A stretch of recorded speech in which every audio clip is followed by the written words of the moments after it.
Recording. Are you guys ready? All right, David, ready? Okie dokie. So let's talk about the next type of question you're going to potentially get. Ladies, ready? Okay. So just so you know, FYI, with this enthalpy calculations, they tend to be 2 steps. There's usually 2 different components, and you have to be mindful of what number you want to take. Last week, we looked at heating a beaker of water.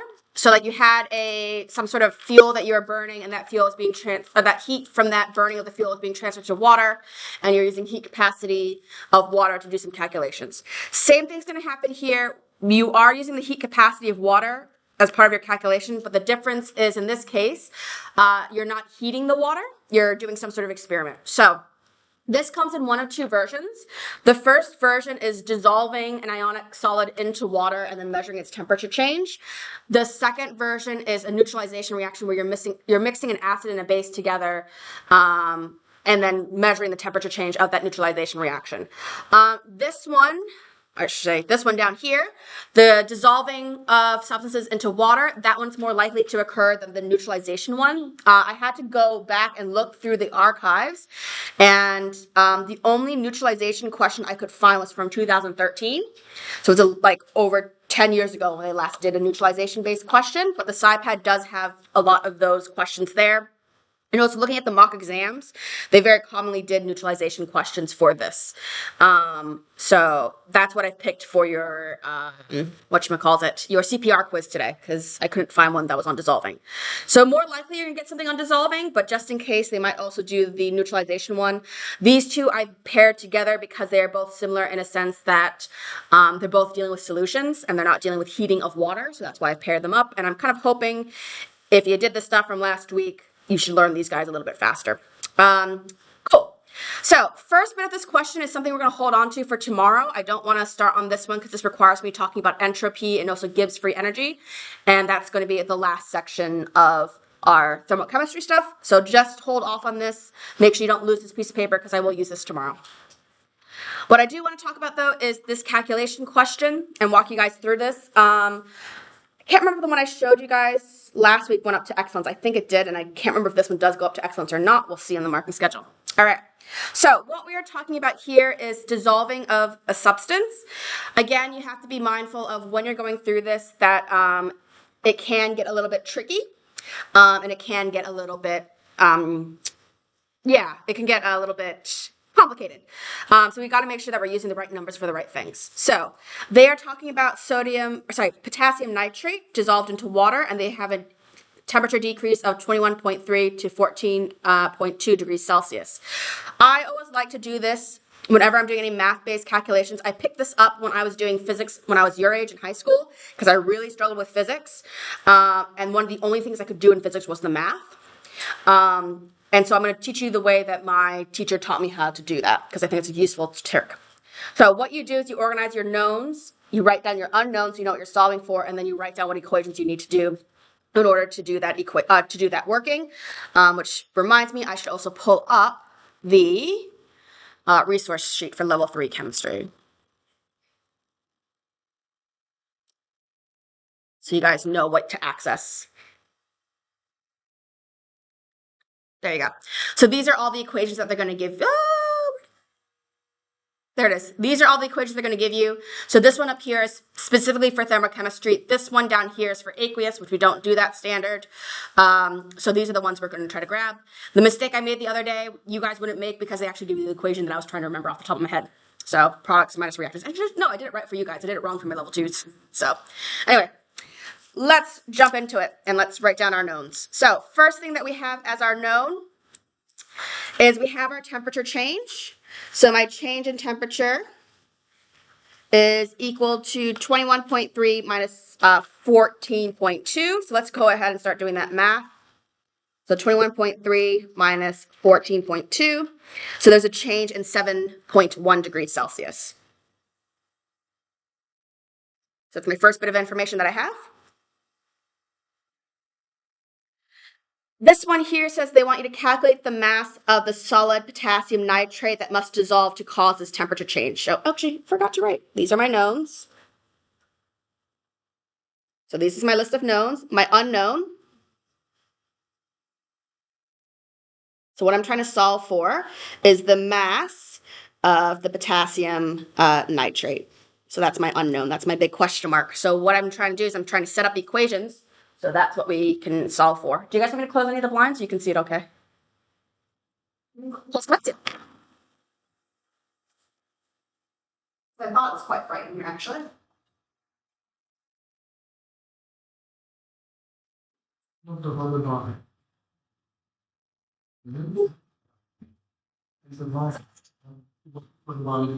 Okay. Oh, that's much better.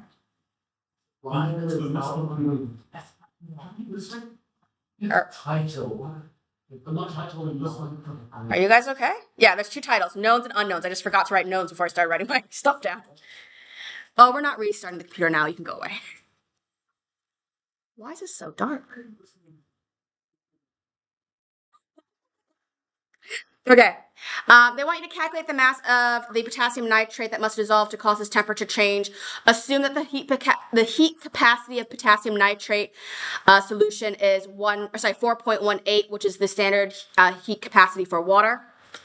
So that C is 1.48. Again, I like to write down all my units so I don't do something silly. And then they want you to assume the mass of the potassium nitrate solution is 135 grams.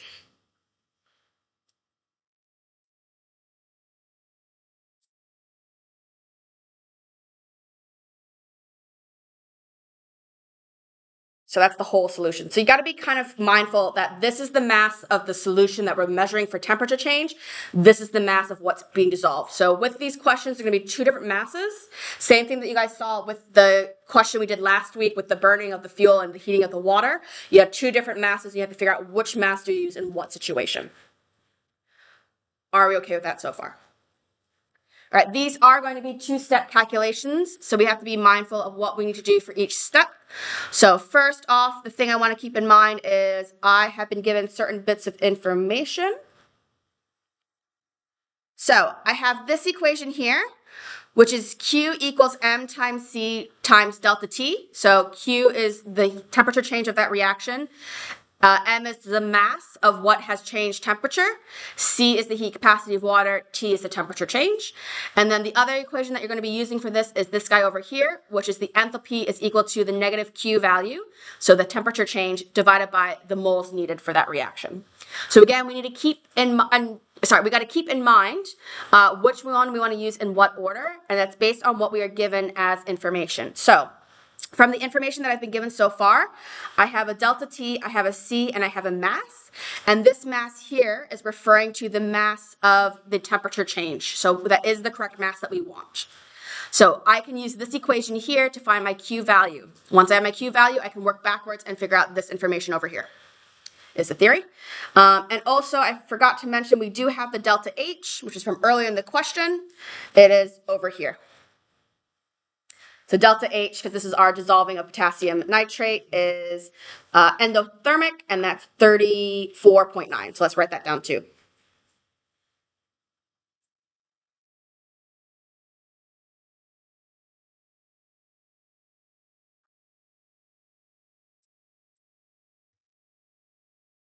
Are we okay with that so far? All right, let's start doing our equations then. So you can either call it equations, you can call it working, it's really up to you. I might call it working because it's showing our process.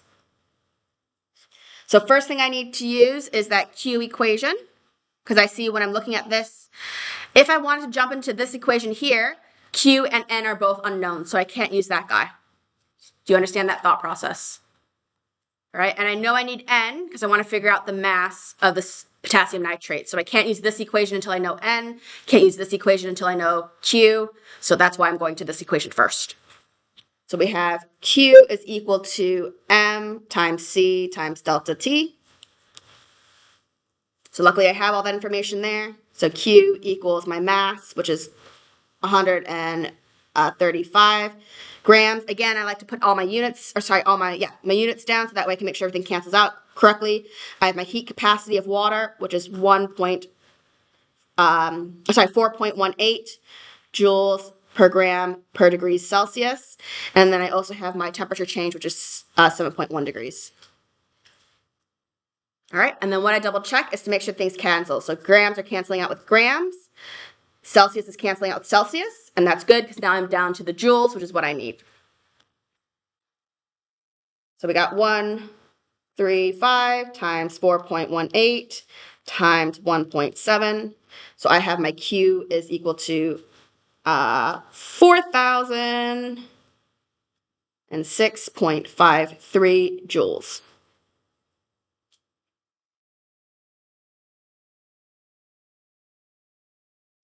I'm going to change color so we know we're on to the next step. Are we okay with how I got to that number? All right. So the next equation I want to use then is that delta H is equal to negative Q divided by N. Because if I do that equation, I can then figure out the amount of potassium nitrate I need for this reaction to occur. Now, it's just one little problem, and this is why, again, I write down my units. This here is in kilojoules, that is in joules. So they're not the same value when it comes to the joules. So in order to get this number to match with this number, I need to divide this by 1,000, so it's now in kilojoules. So my new Q value is divided by 1,000 because there's 1,000 kilojoules in a, sorry, there's 1,000 joules in a kilojoule. So that's 4.00653 kilojoules. That was actually the mistake I made last week, which we caught. So I'm not making that mistake again. All right, so I know my Q value, I know my H value, I need to figure out my N value. Something to keep in mind is I do need to rearrange this, so that way I'm solving for Q. So if I want to do that, I times both sides by N, so the N's cancel out, and now I have negative Q equals N times delta H.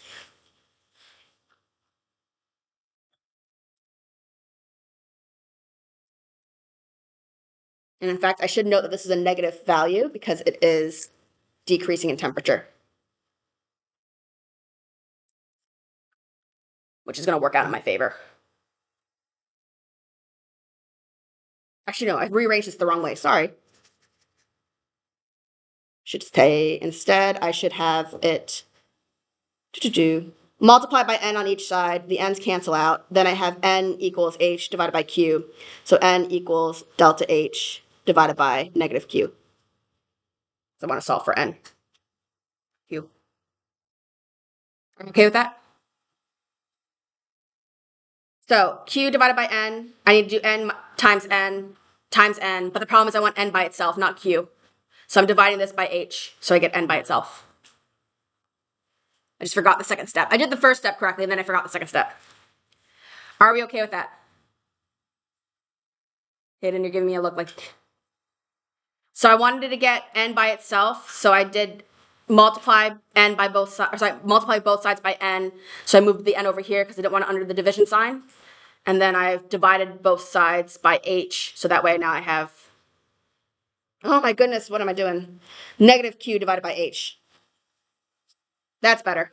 That makes more sense, don't it? Okay. I didn't get a lot of sleep last night. Ben caught another cat and it just meowed all night. Okay, so negative, negative. So that's positive now. Oh, what happened? That was weird. I haven't done that before. All right, so we got that.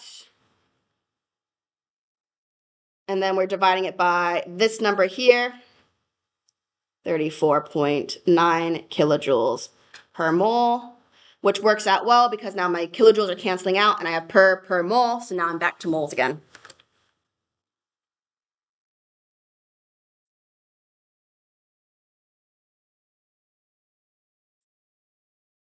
If you want, leave it as unrounded. I normally don't. I normally leave it unrounded. Are we okay with that? Happy campers?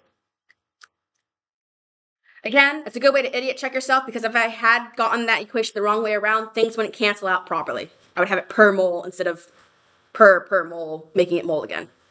So that's why I use the units as a means to double check. All right, last step. All right, they ask for the mass of potassium nitrate. I currently have the mole, so I need to convert this back into grams. And the way I'm going to do that is the molecular mass equation. So N equals little m over big M. And then once again, I need to rearrange things. So if I want to get little m by itself, I multiply both sides by big M. This cancels out. So mass equals molecular mass times N. So M equals that 0.1148 ... moles times by the molecular mass, which I have over here, which is that 101 grams per mole. Again, check. Moles are canceling out with moles. And now I get my final answer. So I would need 11.59. If we're rounding to 3 significant figures, it'd be 11.6 grams is my final answer.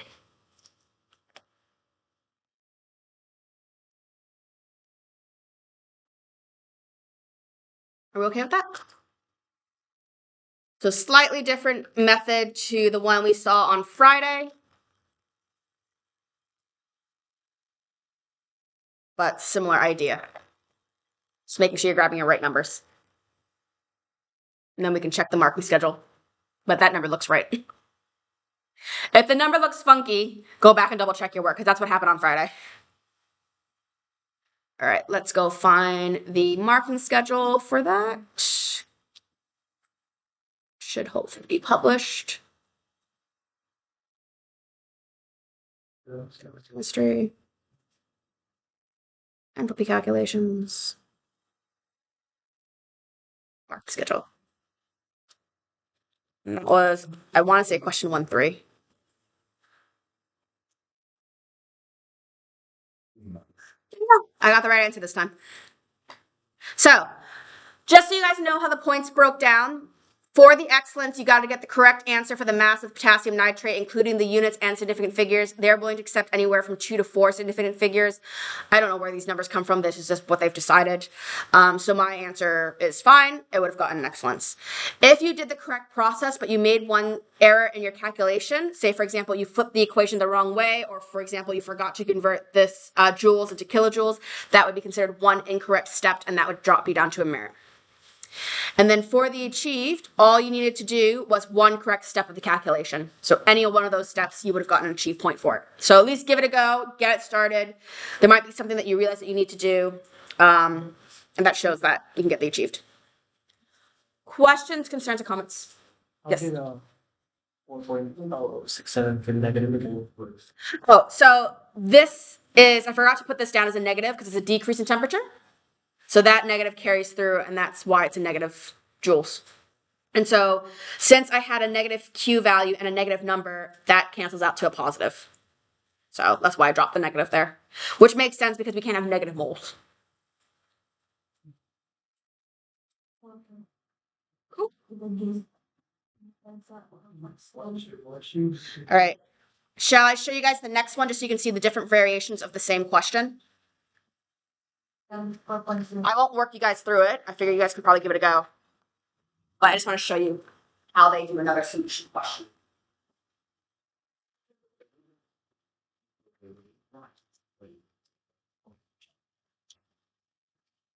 Negative, negative, and all of it. Yeah. So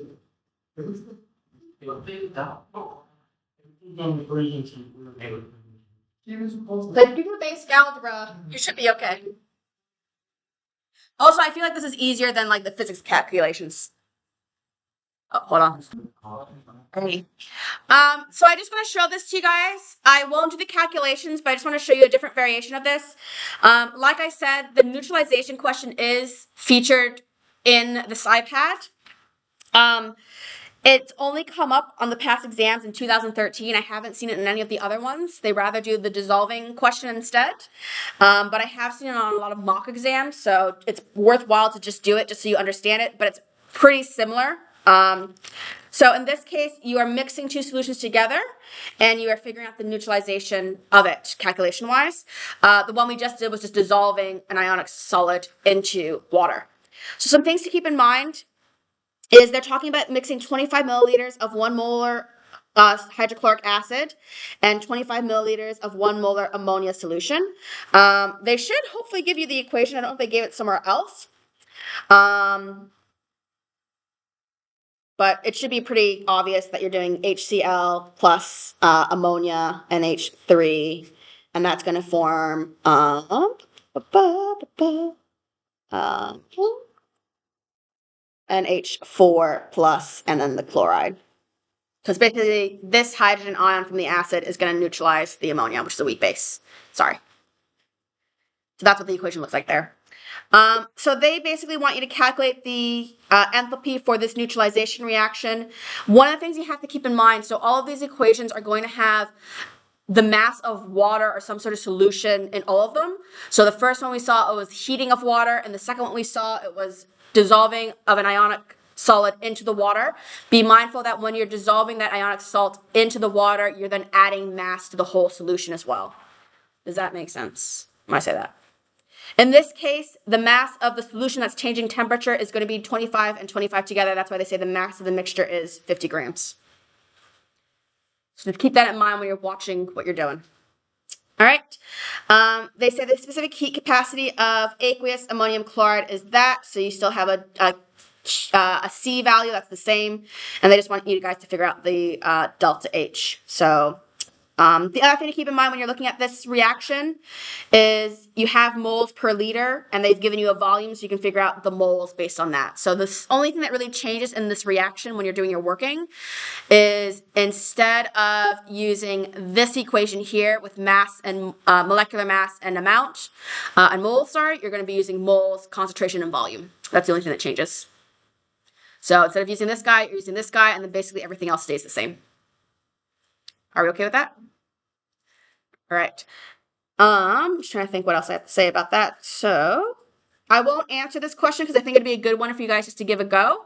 I'm happy to go over it at the end if you guys want to, just to double check. But we can move on to the Mahi choice. I figure you guys don't want to listen to me too long. It's already been 20 minutes. Okay. So just so you guys are aware of your choices, there is SciPad work on the enthalpy of neutralization. That's page 88 to 89. It's basically like this question here, if you guys want to have something that's some practice.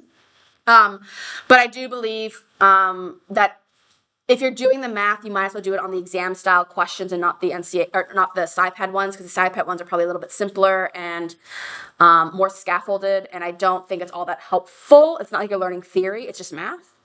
So I would suggest just jumping straight into it. So there's the no brain too small collated questions. You guys can do any of them now because we've finished it. You can work on this question here if you guys want. And once you guys feel confident, then attempt the CPR quiz. Does that sound good? I'm just going to add the 2013 exam question. I want to say that is probably 2B by the page number. Cool. All right. We'll see how you guys go. I'm happy to answer that if you guys want, or you can give it a go yourself.